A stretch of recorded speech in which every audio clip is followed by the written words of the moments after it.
Hello, and welcome to the podcast that tries to answer one simple question. What is this thing called film noir?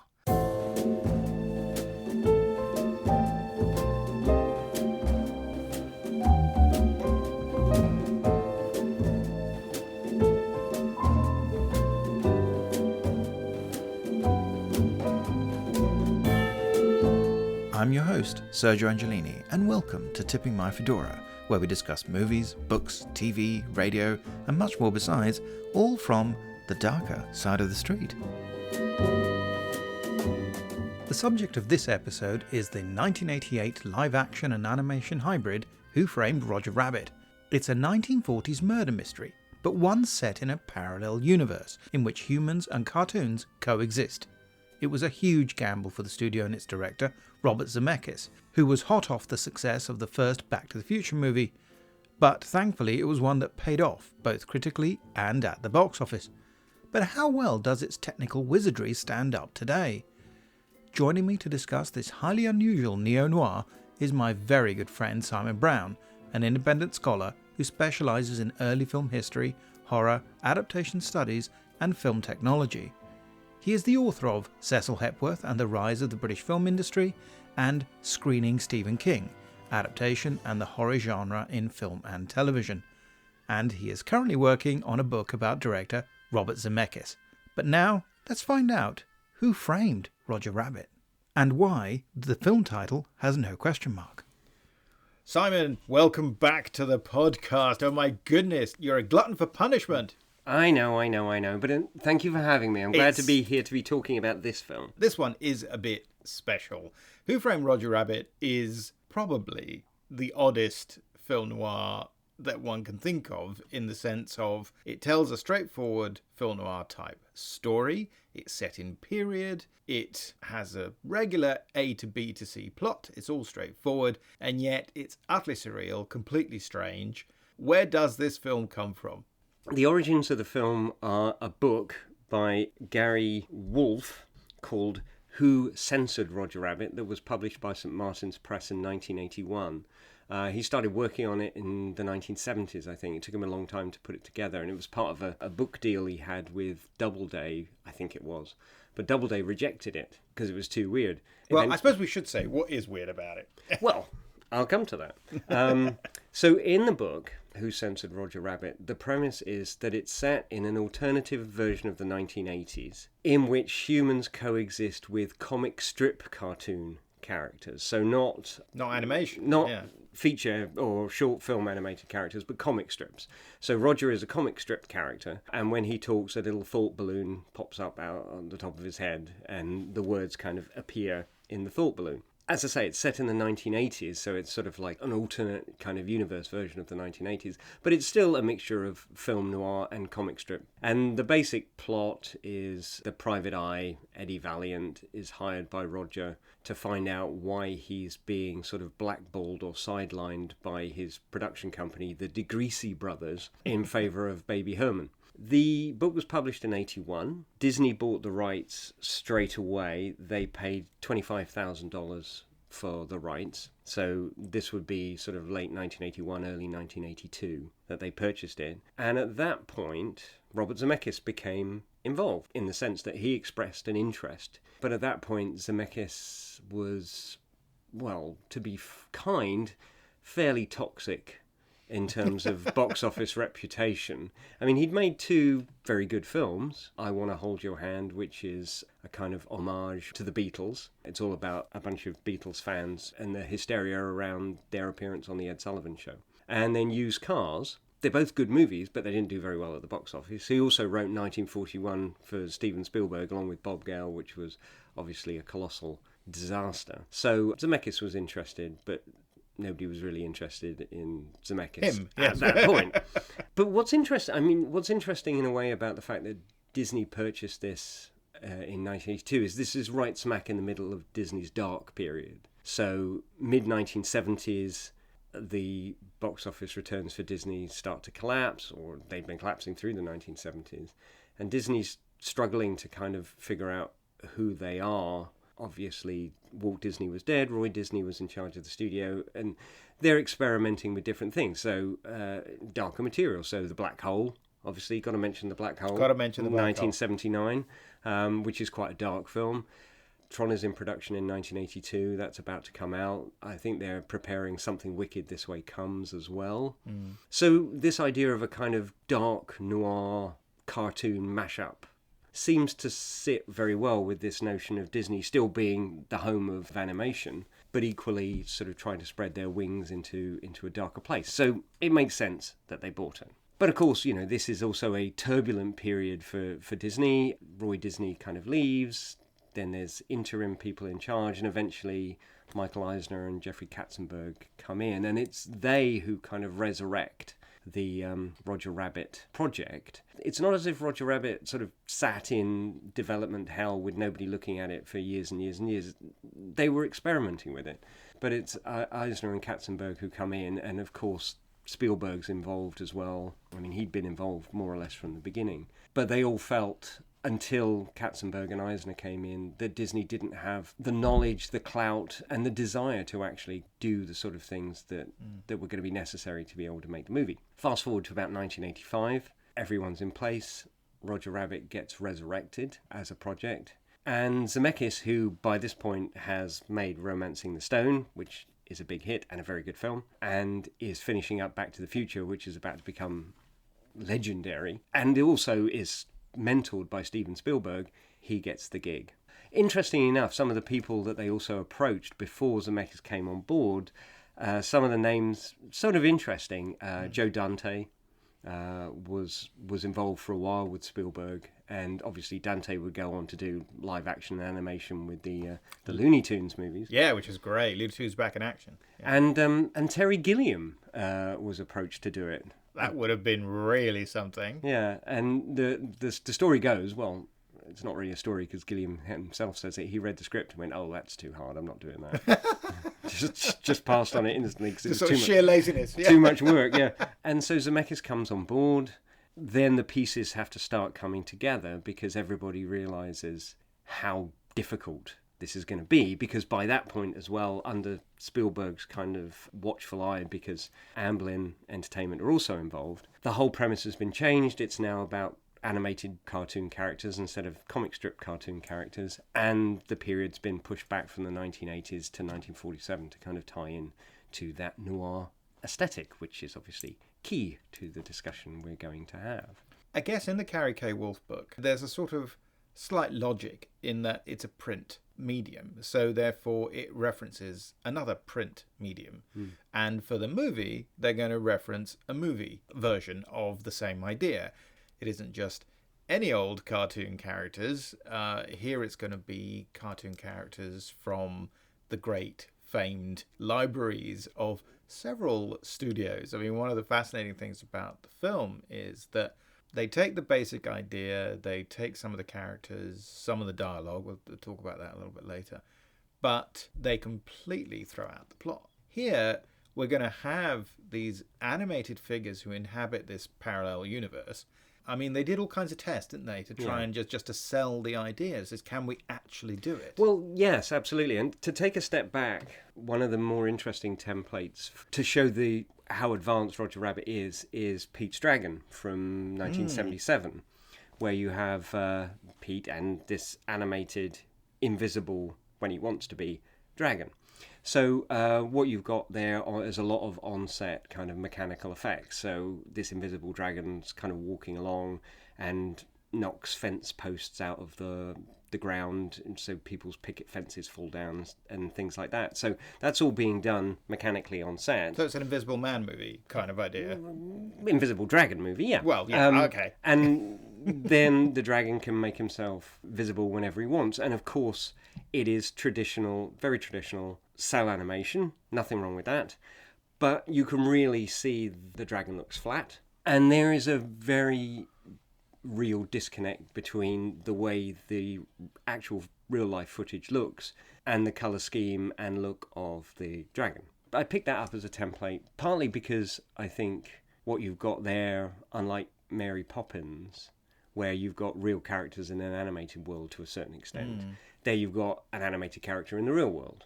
And that is what the majority of Roger Rabbit is. The challenge was how to make the cartoon characters, the toons, interact in a believable way, because interactivity is the absolute key to making the audience believe that they're there. And the other aspect of it is three-dimensionality. And that comes from, I mean, the way they approached it primarily was to say, what we have to do is we have to make the lighting on the animated characters the same as the lighting in the live action sequences. And of course, on top of that, the mobile camera. And, you know, all of that is very visible in the very, very first time, to a certain extent, they do it in the film. Bob Hoskins' character, Eddie Valiant, comes out of R.J. Maroon's office into the studio lot, having been told that Maroon Studios have got some of the Fantasia characters, and so all of a sudden you see a hippo walking by and a flamingo, and all the brooms are kind of brooming away, and somebody's got a clarinet and is doing the piece of music from The Sorcerer's Apprentice.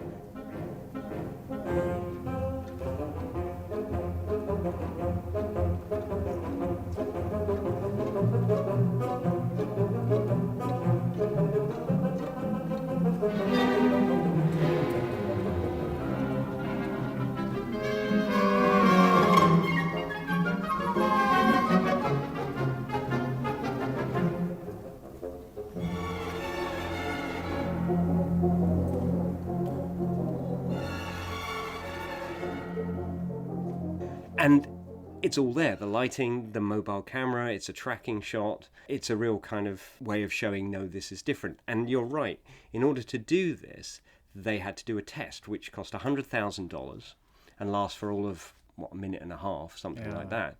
And basically, the character of Eddie goes down some stairs and across this into an alleyway, and Roger follows. And Roger, being Roger, he goes halfway down the stairs, falls over, knocks over some boxes that are lying on top of some garbage cans. And then Eddie, who in the test is played by Joe Pantoliano and not Bob Hoskins. And Joe Pantoliano is actually quite good as Eddie. He walks across, they interact, he picks Roger up, and then you see these headlights kind of wash over them as a car kind of pulls by. Roger does the classic kind of Tex Avery, big eyes, yes. You know, and legs it. And the idea was, can we make this look like these two things are in the same space and are interacting with each other? It was all about the mechanical effects and the lighting in order to make it work. You know, making it work with a camera movement, and it does.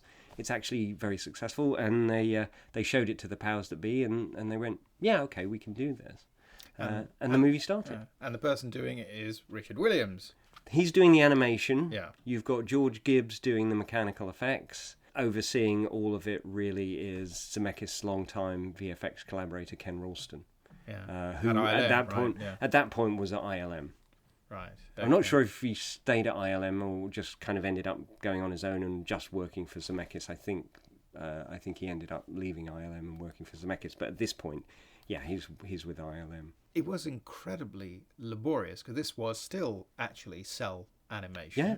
And it was all hand-drawn, hand-painted. In London. In London, right. That's one of the things, because, of course, it was cheaper to shoot in London. It still was. I don't know if it was still a version of the Eady levy, but it was just cheaper to rent studios and to pay all the people they had to pay to come and just do painting on the cells and just do all that kind of work. Yeah. Than doing it in Hollywood. They had this large building which they called the Forum, which was in Camden, and there was about 300 animators crammed into this building, just working. And that was what, about 18 months worth of animation, I think? At least. Yeah, I mean... There was, the film took, I think, a year to shoot, and then there was at least another year's worth of post-production on it. Because they shot all the live action first. Yeah. And then did the animation. And Yeah. in essence, they were taking shots from the film and then animating on top of it. Yeah. Is that right? In essence, they would create like a photocopy of every frame that had to have some animation in it, and then draw around it, and as part of the process of creating. Yes. Yes, because on set there was a combination of two things. There were puppeteers who would be working with wires. So the scene where the weasels go into Eddie's office, they've all got guns. And they're not animated guns, they're real guns. And the guns are all on wires being manoeuvred by puppeteers. And then they animated the hands and the weasels around it. And the other thing is they had all these complicated mechanical arms that George Gibbs devised. And they would be on set doing whatever it is they do. So Baby Herman, for instance, in the film has this cigar that he's constantly puffing on, which is a good gag. And the cigar is real, and on set it's this mechanical arm that's waving and gesticulating with the cigar. And then they basically animated the character on top of it. So in the final composite, that mechanical arm is still there. You just can't see it because it's got... They've overlaid on top of it. They've overlaid it on top of it. But the key thing as well was, unlike the traditional approach, the kind of Pete's Dragon approach, where you would put the frame of the film out under like a rostrum camera, photograph it, add the cell, photograph that, and so you'd end up with the two composited. This was a multi-layered process where they had different mats, so you would get a top light mat and a side light mat and a backlight mat. Lots of different layers, and that's what gave the kind of three-dimensionality to the characters. And shadows as well, of and course, shadows and different colours from the lighting as well. So the film does something very interesting. We begin with a Warner Brothers kind of Chuck Jones style cartoon, as it were. So literally, we get the opening music, which is very much in a Carl Stalling style, and we get a 4.5 minute adventure in which Baby Herman is destroying a kitchen because he's trying to get hold of a cookie, and Roger Rabbit's been left in charge, and everything goes wrong. It's a wonderful piece of traditional animation, although it in fact does employ some special effects from, to give it that three-dimensional feel. So it's not, it's clearly shall we say, a technical advancement on what we would have seen and loved from the 40s and 50s. But nonetheless, we get that traditional thing, and then, what is it? It's a fridge drops on Roger's head, and the fridge opens, at which point we're now on a soundstage. And Joel Silver walks in. And Joel Silver, as, was it Raoul J. Raoul? Raoul J. Raoul, yeah, just doing a little cameo, which is kind of interesting in terms of Zemeckis' career, because it was whilst they were filming that sequence that Joel Silver gave Zemeckis a complete concordance of all the EC comics and invited him on board to be one of the executive producers of Tales from the Dark Side. Tales from the Crypt. Tales from the Crypt, sorry. Yep, Tales from the Dark Side is Richard P. Romero, Rubinstein, yes. a couple of years earlier. So, and then that leads into Dark Castle, and then that leads into kind of Zemeckis' sojourn in the horror genre between mid 1990s through to the early 2000s. Now, we might mention that again just a little bit towards the end of the podcast, yeah. But that's so it's actually at this point. So we get this terrific tracking shot, don't you, where basically Baby Herman's annoyed because this is like the 17th take. And basically Roger keeps blowing it because he's supposed to be seeing stars, instead he sees little birds or something. Yes. And so at which point the camera moves back and we see all the crew that's filming it. So in theory, this has all just really happened and they've been filming it. The Joel Silver director is very annoyed with Roger, and Roger hangs on to his coat, and so you get all the mechanical effects and they're interacting beautifully. And then the camera moves along and they go into this Winnebago type thing or office area, at which point you get a rack focus and there's Bob Hoskins. Yeah. And he says the one totally important word, Toons. Absolutely. So these are toons, short for cartoons, and he's got a bit of a grudge, and at this point he's got a bit of a drinking problem, because it used to be he's Eddie Valiant and he's a hard-boiled traditional private eye. And he used to work with his brother. Yeah. So it was Valiant and Valiant. But what happened to his brother? It makes me laugh every time. They dropped a piano on his head. They dropped a piano on his head. Yeah. And because his girlfriend is played by Joanna Cassidy. And she delivers that line. She sort of tells she works at this little restaurant. And she tries to explain why he's very anti-Toon. Because he used to, in fact... They used to be the agency that helped the Toons out. Yes. That was the thing. They were the friends of the Toons. But now he's become all soured and embittered and is, in fact, basically a bit of an alcoholic. And it's because of this terrible tragedy in his life. And yet the way she delivers the line is just dropped a piano on his head. I just love it because it's completely straight. And yet there's something about it that is very, very funny. And she does it great. So what's his problem? Toon killed his brother. What? Huh? Dropped the piano on his head. And it's great because Johnny Cassidy also, she's one of those actors who had actually done a number of genuine neo-noir type films. She an early role was in The Outfit, which is an adaptation of one of the Parker books by Donald Westlake, writing as Richard Stark. And then she's in The Late Show, which was the Robert Benton film produced by Robert Altman, starring Art Carney and Lily Tomlin. And she's kind of the femme fatale in that, and she's great, and she's very funny in it. And, of course, she was in Blade Runner as well. So she's done all kinds of flavours of noir, post-classic noir roles.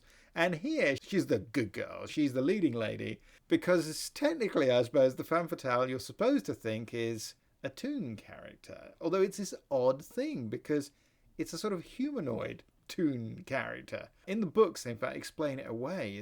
Do you know that in the books, it turns out that Jessica Rabbit was in fact a human who became a Toon. There's a book that Gary K. Wolfe published, I think a couple of years ago, which I'm afraid I've not read, which is kind of tells a story from her point of view and gives you her backstory. Eddie's hired to kind of follow Jessica because it's believed that she's having an affair with Marvin Acme. Eddie captures them playing patty cake, which is that wonderful. It's that one. It's one of those interesting things. And listening to other episodes of the podcast, it's interesting how many people have mentioned Who Framed Roger Rabbit as a seminal experience of noir, an early experience of noir. And of course, to a certain extent, it is a film for younger audiences. I like the fact that the idea that Roger is so upset that Jessica's playing patty cake. On the one hand, it's completely validated by the world because they're Toons.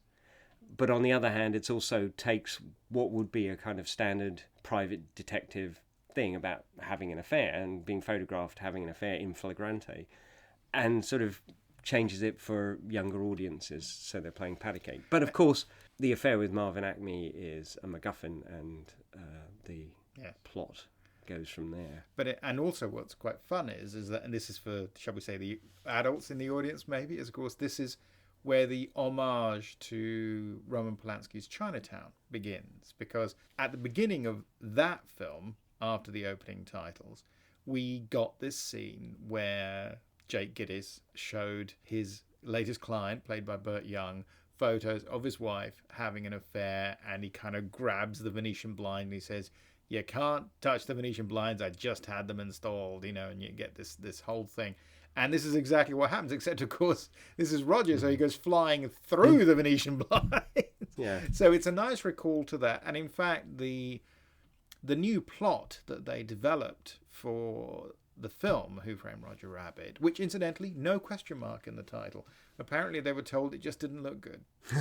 So the novel has the question mark, which you would expect because it's a question, but not in the movie. They kind of take the plot idea from something that resembles Chinatown in the sense that it's about civic corruption and it's about the expansion of Los Angeles. Chinatown is set in 1937, so basically a decade before this film, and is about bringing water to the city. Now that's actually something that had happened decades earlier, but they, dramatized it for the film. Here they also take a sort of similar true event, which is that there used to be a lot of trams running in and out, up and down Los Angeles and other big cities in America. But they were kind of sort of squeezed out because there was more interest in developing the highways and the freeways. So they squeezed those out, replaced them with buses, which made it all about the roads.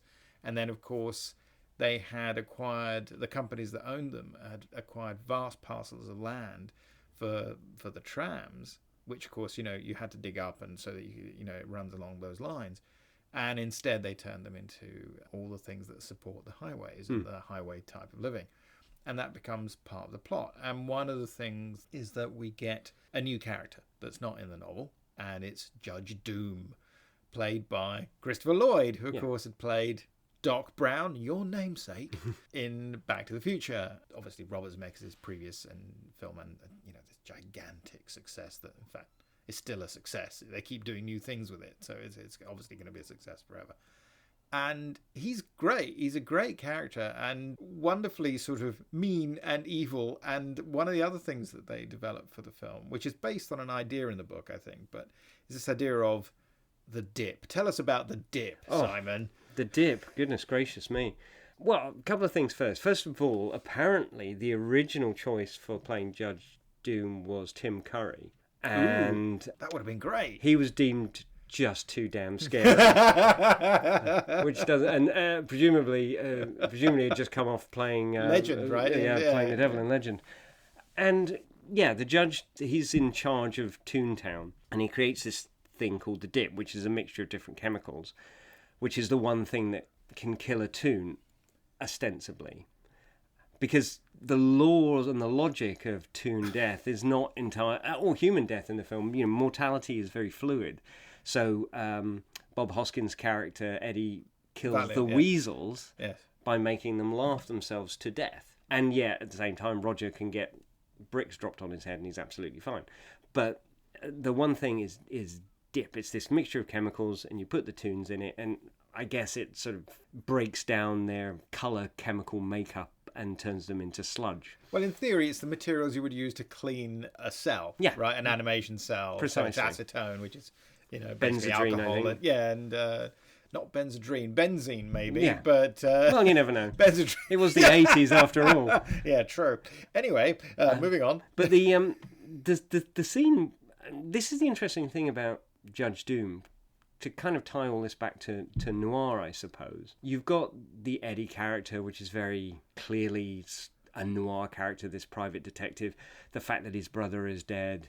And you've got the double desk where one side is covered in dust. That's very Maltese Falcon. It's Sam Spade and I don't know, Spade and Archer. Archer, yes. I never found. Do you ever find out what his partner's first name is? It's not Jeffrey, I suppose. Oh no! I knew you were going to say that. I do know, and I cannot pull it out of my head. It doesn't matter. Oh, what is his name? It's Small editorial interjection here, with apologies to all my listeners. Yes, of course, it's Miles Archer. Oh, I grovel in mortification.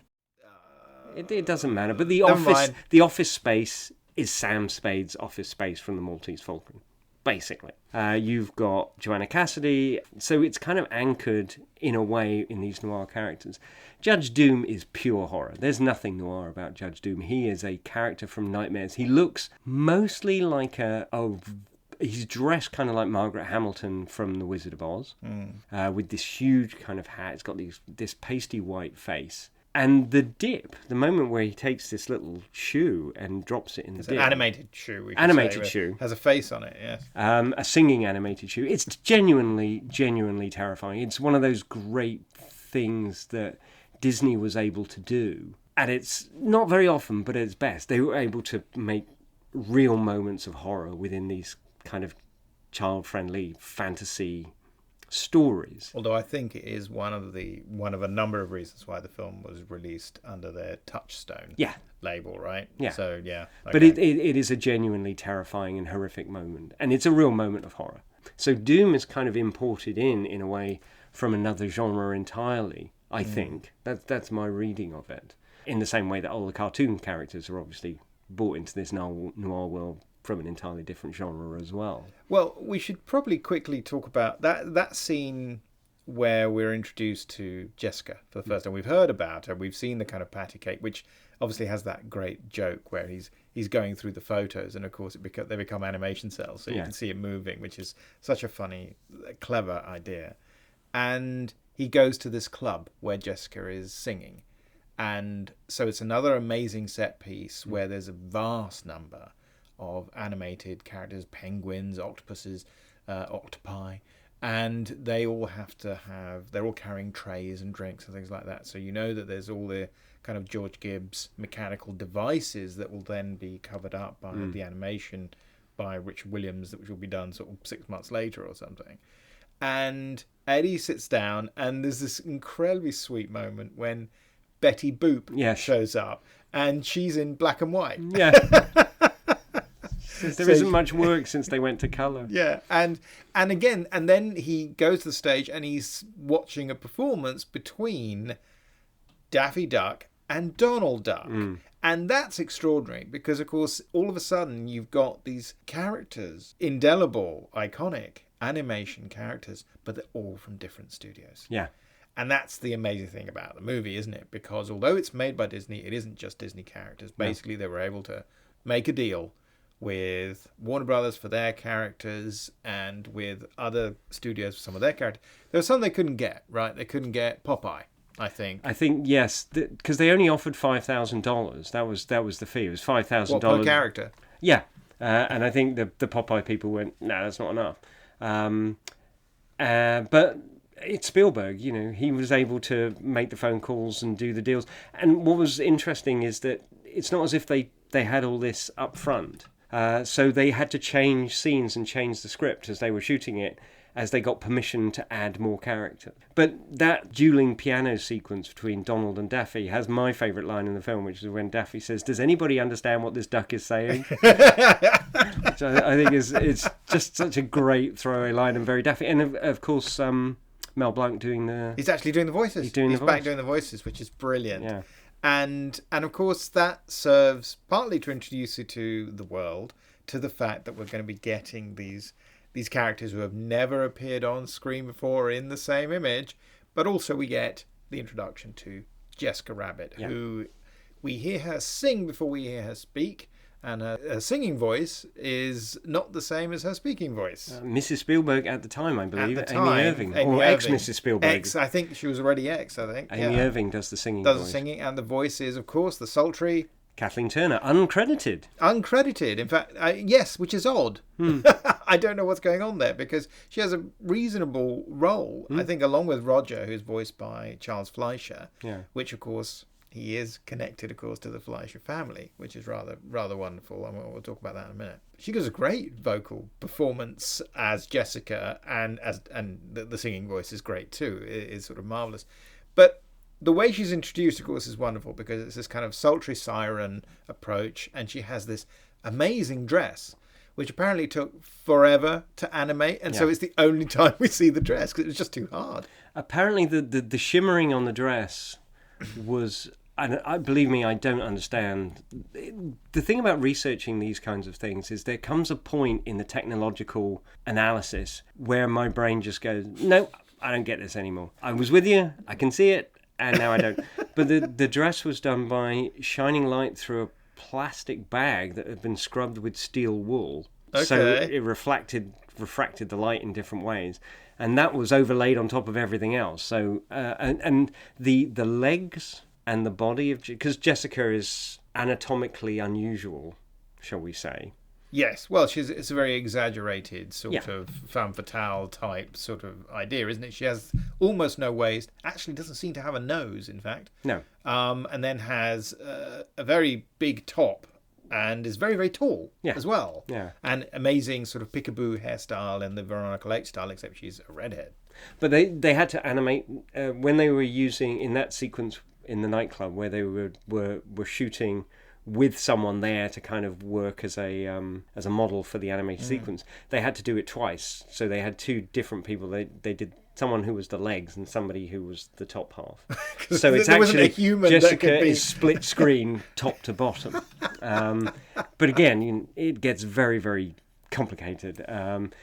It's an unbelievably complex sequence, and it really introduces this key character as the femme fatale. And spoiler alert, of course, she's not. She's not. Well, because in some drafts of the script, earlier drafts of the script, she had in fact turned out to be the baddie. Yes, right? absolutely. Yeah. But in the film, in the end, it's... Well, we get that immortal line towards the end of the... halfway through the film when Jessica goes to visit Eddie in his office. And it's a line from the book. So, the book does have an influence, even though the storyline is completely changed, where she sort of says, I'm not bad, I'm just drawn that way. Yeah. Which is just, it's just wonderful. I love it. I think it's just perfect line. And you can really hear Lauren Bacall kind of... it's her version of the you know how to whistle, don't you? You just put your lips together and blow. Yeah, it's superb. Going back to the noir thing and the genre thing, one of the interesting things about watching the film is that it uses these elements of noir, right? So the 1940s setting imports them, if you like. And you've got Eddie, and you've got Jessica, and you've got Joanna Cassidy as Eddie's squeeze, I suppose. Friend, squeeze, whatever. Girlfriend will do. But it doesn't look very noir. In the sense that... there's only a few scenes. Yeah. You don't have the kind of noir lighting. That darkness isn't there. I mean, obviously it's LA, so it's a different type of noir. But the cinematography by Dean Cundy, a regular with Zmechus, but also cut his teeth with John Carpenter, as all great behind the camera people did. It doesn't echo the sort of lighting and mood that we associate with classic noir. And again, listening to the podcast, many people, you do your introductory question, what is noir? Most people kind of respond by saying it's some sort of style. And I think in Roger Rabbit, what you get is the trappings of some elements of the kind of quintessential noir, but not enough really to say, to my mind, that this is a noir. It's a film that looks like a noir. So in a sense, it's not kind of hard-boiled noir in those scenes. It's not really soft-boiled noir. It's sort of, this is my gag, but it's poached noir. They've borrowed elements of noir from it. Okay. And I think that the cartoon influence is much stronger. Now, there's nothing wrong with that. That's not a criticism of the film. But it's not a film that you could stand next to T-Men, Raw Deal, Double Indemnity, take your pick and say, yeah, these things are no, I agree. The same product. The only scene where they do it specifically, I think, is that scene when they're in the back room of the bar, and for that very funny sequence where Eddie and Roger are handcuffed, and Eddie's trying to saw the handcuffs off because he doesn't have the keys, and it's this fairly dark little room, and he hits the overhead light, and so he's just swinging backwards and forwards, which obviously from an animation standpoint must have been an unbelievable nightmare. And so you just sort of applaud that because it works beautifully. Therefore it's a kind of standout sequence from that point of view, but it's the only one that really tries to ape the expressionistic look. I completely agree, and one knows that Dean Cundy could have done that. Oh yeah. You know, so it's clearly a deliberate choice to say, well, it doesn't function as a spoof. It's not like Dead Men Don't Wear Plaid, which had come out about 5-6 years earlier, which is tremendously entertaining, but because it's all in black and white and has to intercut with clips from real films from the era, it has to ape the style. It has no choice, and it's part of the fun of that film. Here, obviously they could have done it, and they opted not to, as you say, because I think the look is primarily the one you actually associate with the cartoons of the era. Yeah. I think. And that seems logical enough. You know, it's really the raison d'etre, after all, is the animation, is the cartoon characters. This takes nothing away from the fact that it has a perfectly okay story, but you're not watching it to find out who did it. You know, it's so that you can enjoy the animation and the characters and the interaction.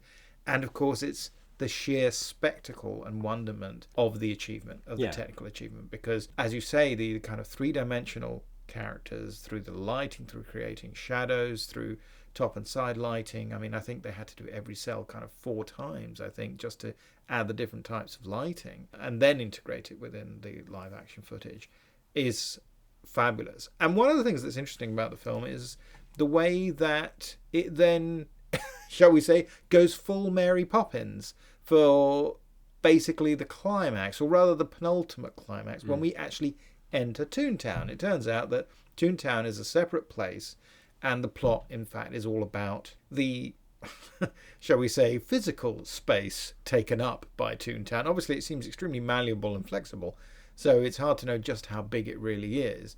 But the big plan is to sort of remove it so they can turn it into a highway. It's kind of like the Hitchhiker's Guide to the Galaxy, and they're going to put a hyperspace bypass through it.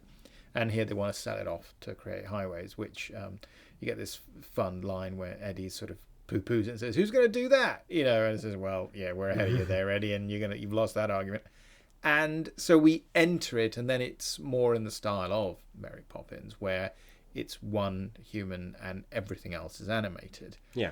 And it's beautifully done, and in a way, it's very smart, because we start with a traditional animation in shall we call it the prologue, where we get the adventure of Baby Herman and Roger Rabbit. And then we get to the bulk of the film in the middle, where it's about integrating the two and the impact that one has on the other, because we have this story of violent death, and then Marvin Acme gets killed in a way that really closely resembles the way that Eddie's brother was killed, so it suggests some kind of connection. And then Eddie has to go into Toontown. When he's there, it's the surrealism that is part and parcel of the animation of the 40s and 50s, of the kind of Tex Avery, Chuck Jones style in particular, much more so than the Disney style, let's say. This is where we get into a kind of more Warner Brothers type style.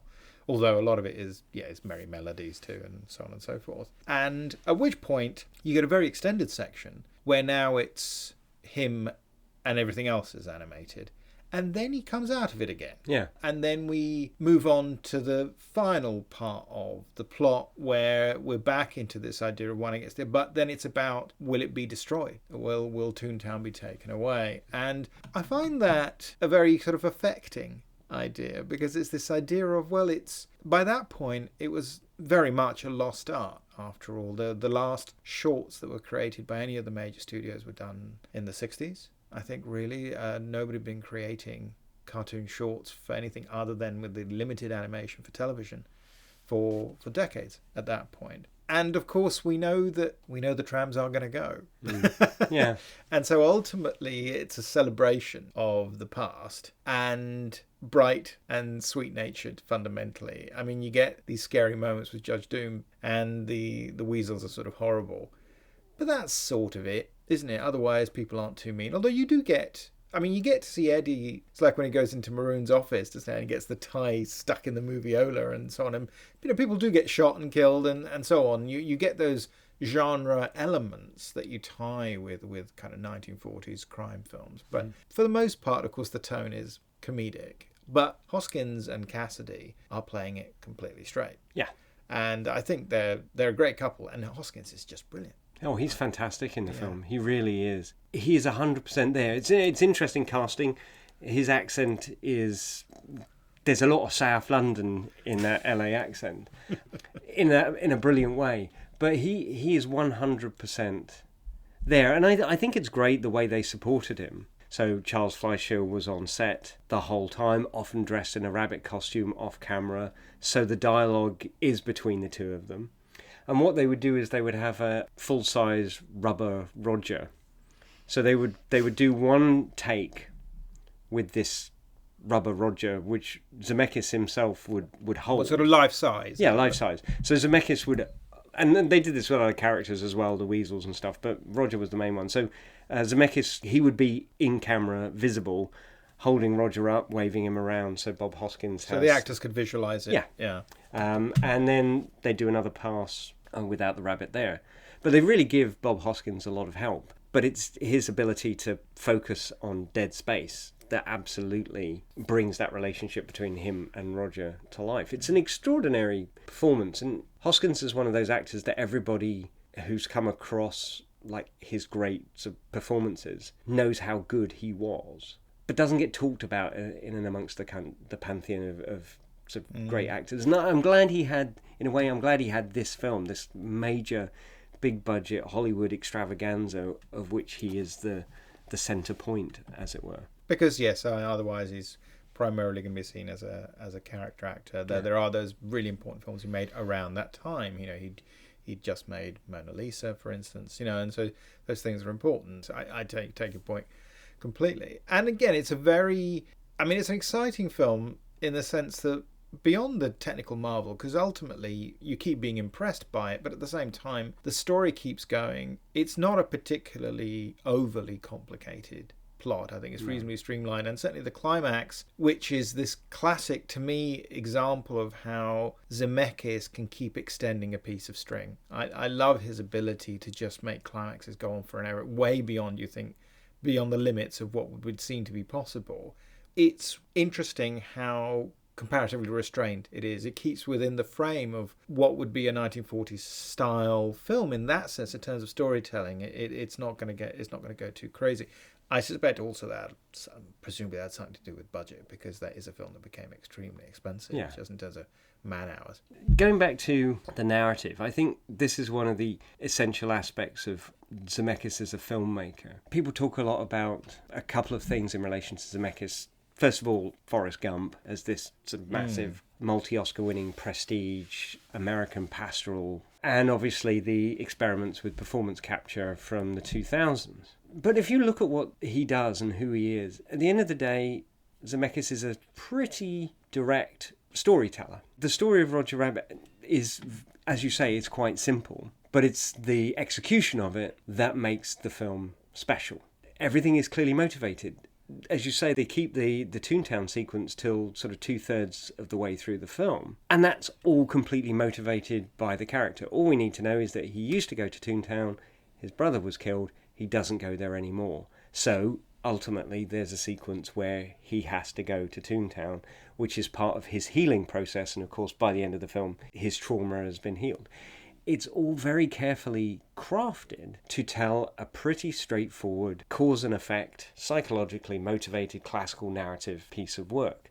And that is something I think that underpins an awful lot of what Zemeckis does, which is, on some hand, you have this technological wizardry, this incredible complexity with the way in which he tells his stories, the trappings of it, if you like. But you strip all that away, what you get is very efficient, tightly controlled, well-worked, good, old-fashioned storytelling from beginning to end. There's very little flab in the films. There's very little stuff that isn't there. There are no loose ends that you kind of go, yeah, but what about that? What happened to that character? It's all very, very tightly controlled. I think as a mainstream blockbuster filmmaker, and across his oeuvre, one of the most financially successful filmmakers in Hollywood history. I don't think Zemeckis gets his due, and that's partly because the dialogue about him gets caught up with all of this technological experimentation, which is sometimes good. In the case of Roger Rabbit, Contact would be another one that's well worth mentioning here. Welcome to Marwan is another film that's well worth mentioning in relation to that. And sometimes bad. Beowulf, a lot of those Uncanny Valley films from the 2000s. But what underlies all this is the ability to tell a good story. And in that respect, Roger Rabbit is a direct link between Romancing the Stone, which is his third feature, but his first in the mainstream, and then Back to the Future and Roger Rabbit. It's a perfect trifecta of great popular popcorn storytelling. Yeah, because obviously he's a very varied filmmaker, and again, his ability to create really successful films from things like, say, Castaway, where literally he stops the shooting halfway through, makes another movie, What Lies Beneath, which is sort of a noir fantasy type film with Harrison Ford and Michelle Pfeiffer. It's a Hitchcock film. What Lies Beneath is basically a Hitchcock film. But there's with a weird character, fantasy elements that shouldn't be there. There's a character who's a killer. We don't know he's a killer, but he's a killer, and his name is Norman. Yes, I know. Try and parse that. Exactly. That's hard to understand. And then he goes back and shoots the other half of Castaway. And they were both hugely popular. Back to the Future, one of the pleasures of that film is the pleasure of the well-written screenplay. Yeah, which we have to give credit to Bob Gale. We must not... No, they were very close partners. I think they wrote a lot of films together. They did, yeah. And in fact, some of them were made by other people. Trespass being the obvious one, which Walter Hill made, which is a kind of urban ghetto noir that is partly inspired by Treasure of the Sierra Madre, and is an interesting movie, but you can see how different it is having someone like Walter Hill make it, who is very much a director steeped in the noir stroke western movie tradition. Yeah. And someone like Zemeckis, who I think is extraordinarily good at telling stories, but who is also, one could argue, perhaps a little more conventional, a little more conservative. You can look at something like Forrest Gump and you can say, well, there's actually quite a lot of darkness here. And yet, in terms of actually the way you resolve your stories, even in that film or even Back to the Future, your definition of what constitutes success or lack of success is defined in very traditional terms, after all. I mean, the idea of what happiness is for the McFly family is defined in terms that feel somewhat Reaganite now, but it's a film of its time. Yeah. Now, you're working on a Zmechus project at the moment, so you've been looking at quite a lot of his films and his work. Yes. Tell me a bit about the book. It's a co-authored book, which I'm writing with a dear friend of mine and an excellent Zemeckis scholar and Back to the Future expert, Circa Line from Manchester Metropolitan University. And we've been working on this together for a couple of years now. Circa is writing about Back to the Future, for there is nothing about Back to the Future that she does not know. There's no point in my even trying to do that. I'm going to leave that to the experts. But I've been rewatching all of his films and I've been focusing on his relationship with genre and his relationship with technology. That's kind of the main areas that I've been looking at. There's a chapter about Roger Rabbit, the way in which he takes old Hollywood genres and updates them with modern technology, and that also draws in films like Welcome to Marwen, Contact, The Walk, which is a film that weirdly nobody likes. I like it. Nobody likes The Walk. I don't know why. Possibly it's because the documentary is demonstrably better in terms of telling So the it story. feels a bit unnecessary, No, perhaps. well, Yeah. it is unnecessary, but it also gives you something that the documentary can't, which it puts you up on the wire with Philip Petit, and Which is amazing. it's yeah. a genuinely amazing Again, sequence. technical achievement of extraordinary ability. The interesting thing about The Walk, of course, as well, like the documentary, the first hour and a half, it's a caper movie. It's an old-fashioned, top-cuppy caper movie with hints of Ocean's 11 and I love caper movies. Yeah. So, yeah. And Joseph Gordon-Levitt. Who doesn't love it? Absolutely. And people criticise his accent because it's very this hello accent. But have you heard Philip Petit speak English? It's pretty good. So I've been doing that, and then I've also written a whole chapter about Tales from the Crypt and the Dark Castle stuff that Zemeckis exec produced, which also includes an episode of Tales from the Crypt Yes, that he did where he You Murderer. You Murderer, where he recreates Humphrey Bogart. From the director of Hack to the Future and Fearless Grump, a special Crypt presentation with a very special ghost star. Don't miss the season finale of Tales from the Crypt, coming in February on HBO. Scary is as scary does. Which I think is a really interesting piece. It's one of 3 episodes he directed for Tales from the Crypt. The first one, and all through the house, is a comic strip that was adapted 20 years earlier by Amicus with Joan Collins.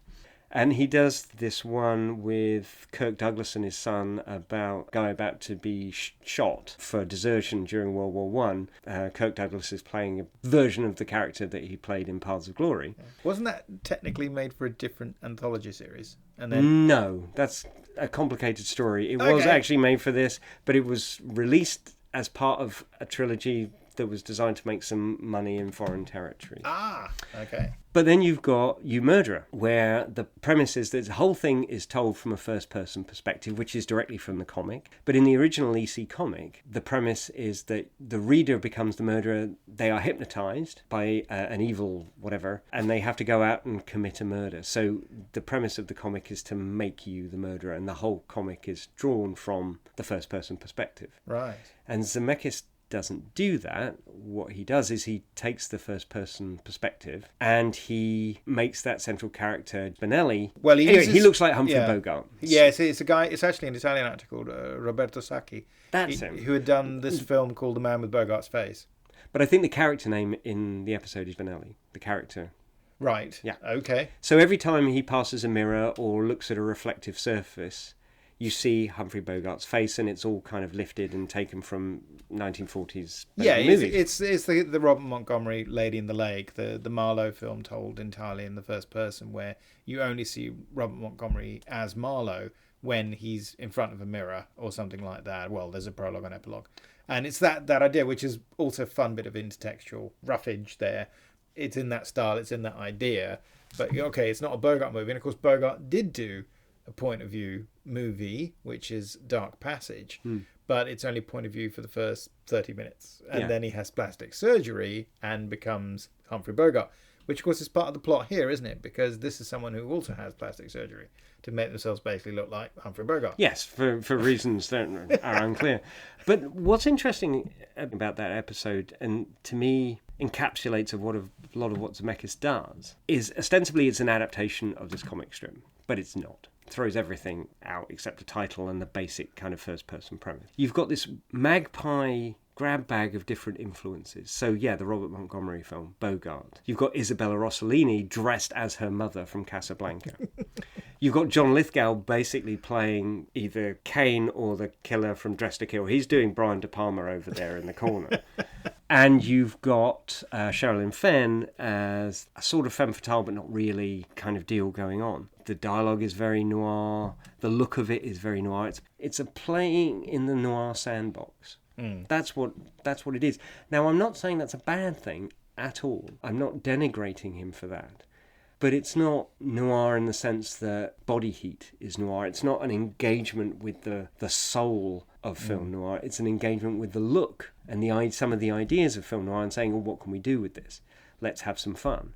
And exactly the same thing happens with Roger Rabbit in a way, I think. It's not a film that's seeking the soul of Double Indemnity. It's a film that is using some of the ideas in order to do something else. Well, it is very interesting to look at, say, some of the films that I think have benefited from the success of Roger Rabbit. So you look at later films that also engage with noir more obviously, stylistically, shall we say, but also have various styles of animation involved. So we look at things like Cool World. I knew you were going to mention Cool World. The Ralph Bakshi film, which I don't think is a great success and is also aimed at adults. And I think is one of the things where they kind of backtracked on that. So I think the film feels a little bit odd in it. Yeah, I think it was going to be a lot more adult because I think it was in the late 90s. Bakshi made an animated series for HBO, a noir animated series for HBO, the title of which escapes me. But it'd be easy to find. Hello, this is Sergio again, just to say that show we couldn't remember the title of, it was Spicy City, shown on HBO in 1997. And that is really adult. And I think that Cool World was that was the idea. And then the studios got cold feet and it looks like a compromised thing. And the problem is because it's always going to be an expensive way to make a movie. And in the end, you sort of think, well, in the 70s, maybe you could make expensive films aimed at adults that would make a profit. But by the 90s, that feels less and less true.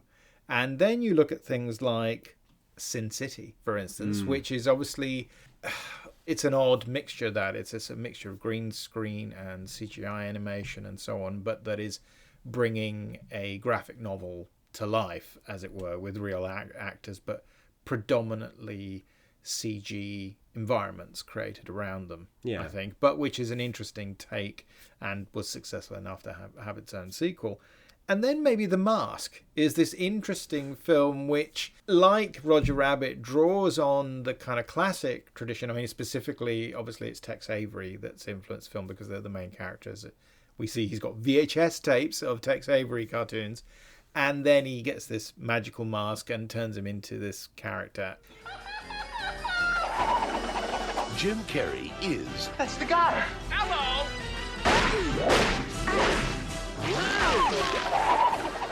The Mask. Ooh, somebody stop me! So we don't get traditional animation, but we get CGI, which by this point, it's the 90s, and CGI has taken off and is already making a huge difference. It was something that wasn't really available in the way that they would have needed it to be when they were doing Roger Rabbit. Which is a good thing. It's definitely a good thing. I think that what makes Roger Rabbit special is that it's not CGI. Well, because that's the thing. I think it's the last of its kind because, there's even fun films like, say, the Rocky and Bullwinkle movie, which is fun, but again, or the Garfield movie, or things like that, where you have an animated CG character and everybody else is real. And that can work. But increasingly with Pixar, where you can create digital environments that look really real, humans, they tend to still not look quite right. I mean, that's kind of the problem with... I mean, I think we've moved on beyond the kind of Deadeye problem that was there in things like Polar Express, Zemeckis' film, which was a box office hit, but which tended to also show just the limitations of where that performance capture technology could take you. He had his own performance capture studio. Yes. Is he still doing that? No. The plug was pulled after Mars Needs Moms, which was this colossal disaster. Oh dear. That period of Zemeckis' career, from starting with Polar Express in 2002, so it comes out in 2004, and ending in around about 2010. So he does Polar Express, he does Beowulf, he does Monster House, which is great. Christmas Carol, and then Mars Needs Moms. This again is kind of the interesting thing about Zemeckis. He's experimenting with this technology live on film, if you like. So Polar Express is experiment one. It's great. It works because it's a good film, but also it's an adaptation of a Christmas book with drawings. Experiment two, let's fix the things that we had the problems with in Polar Express. So he does Beowulf and pushes the technology so the hair moves more realistically. They have that involuntary flickering of the eyes that everybody has. I forget what it's called. But that's kind of embedded in it, and so on and so forth. He's experimenting on film. Meanwhile, in the same decade, James Cameron is off doing exactly the same thing in preparation for Avatar, but he's doing it in secret. So Zemeckis is making movies and audiences are going to see them, and there's a debate going on and they're talking about what he's doing. He's out there on the playing field, and then someone from the dressing room, out comes Jim Cameron with Avatar and says, "Look, I fixed it." And Avatar comes out around about the same time as Mars Needs Moms and is the most successful film of all time at that point, adjusted for inflation. And Mars Needs Moms is this John Carter-sized calamity. But I think there's something admirable about the fact that Zemeckis is out there kind of going, yeah, all right, I've made the Polar Express, it's great. Here's what's wrong with it. Right, let's fix it for the next one. Let's do Beowulf, which is a remarkably bold thing to do in the first place. Sure. And is very good in some ways. It has Crispin Glover as a monster. He's great. But then you've got Ray Winstone as Beowulf, and he just sounds a bit too Lock, Stock and Two Smoking Barrels for Ray Winstone, really. Yeah. And it doesn't quite work, and there's these moments of comedy. So there's a whole nude fight scene where he's always standing behind a candle or something pointy so you can't see his ghoulies. But it's live, it's happening, he's doing it. And I kind of admire him for that. He's a director who is pushing, always seeking to do not necessarily something new, and I think that's very key with Zemeckis. Roger Rabbit doesn't do anything that's never been done before, just does it more and does it better. Yeah. That's the essence of it. How can we do this better? The Walk definitely doesn't do anything that hasn't been done before because they made a film about it a few years earlier.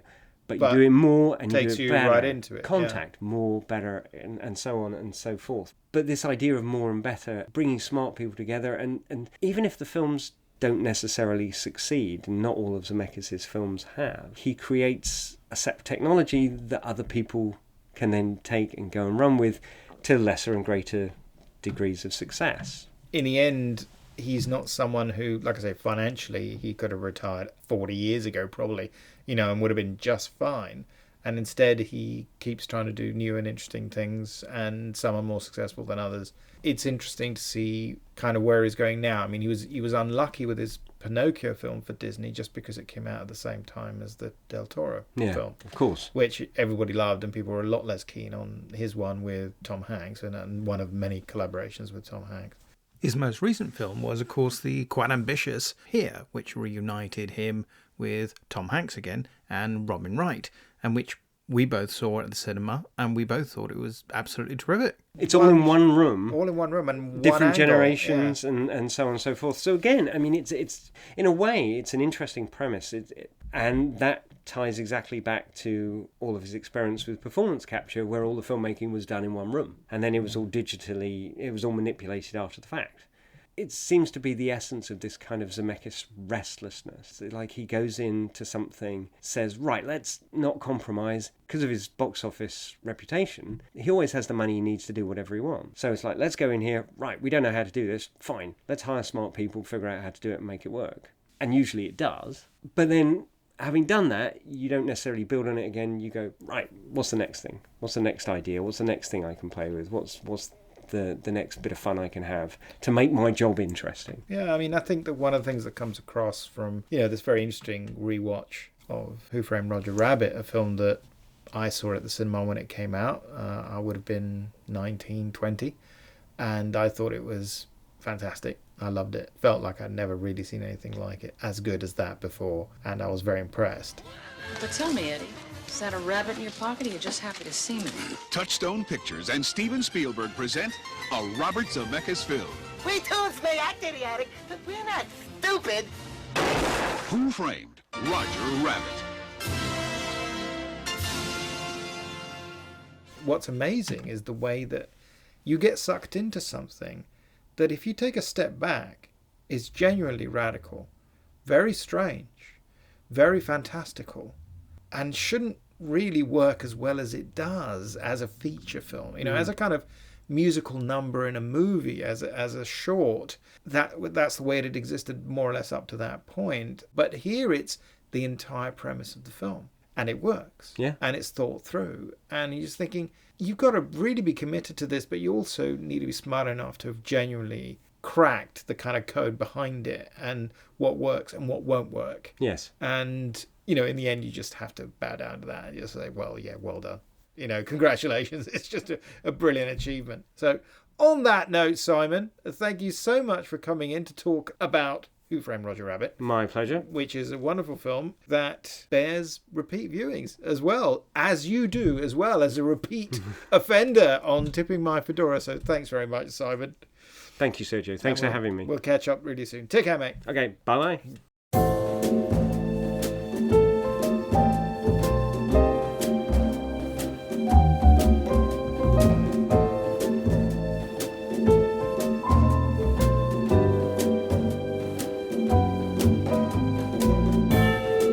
You have been listening to Tipping My Fedora, the show about all things noir. It is produced for Castiglione Publishing by me, Sergio Angelini, and our theme tune is by Petar Milinkovic, whose work is available through Tailkeeper Music. All audio clips are the copyright of their respective owners, and used under fair dealing and fair use exceptions solely for the purposes of criticism and review. Please subscribe to Tipping My Fedora wherever you get your podcast fix, and it would be great if you could leave ratings and reviews about the show at Apple Podcasts. Be seeing you.